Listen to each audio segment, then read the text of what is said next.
Scruff-tards, welcome to Scruffy Tales. We're back at the beach. Hopefully it's not too windy here. I'm trying to position myself in a way out of wind here.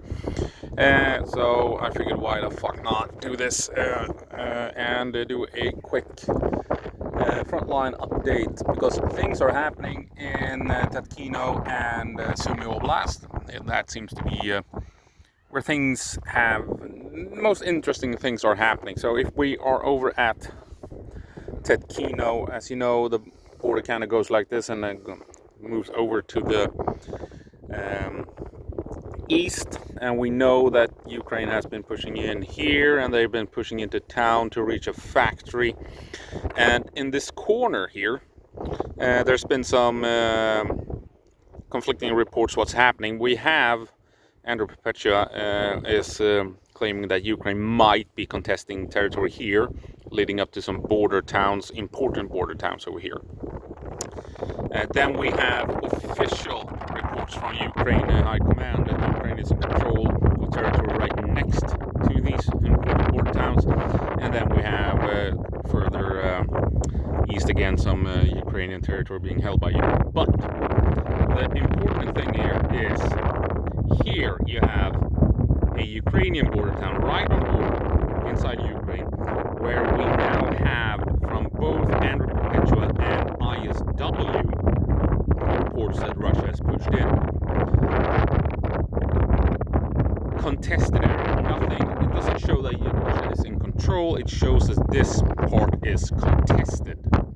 So we may be seeing a counter move by Russia in the area here. Maybe this town is vital for the Ukrainian operations pushing in to Russia. It's a town surrounded by forest.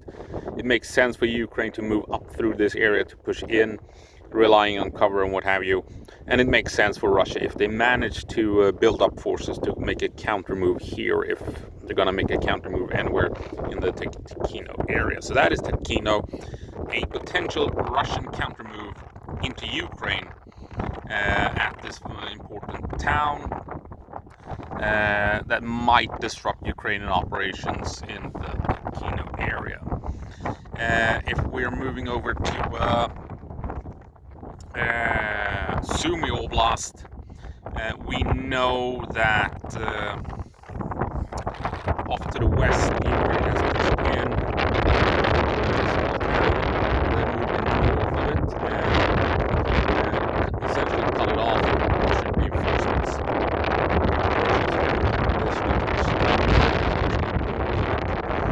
We're seeing, though, Russian mill bloggers talking about the next time over Avdiivka, and the Russian mill bloggers are claiming that Ukraine is pushing north along some valleys out of this town that is controlled by Ukraine, that Ukraine liberated.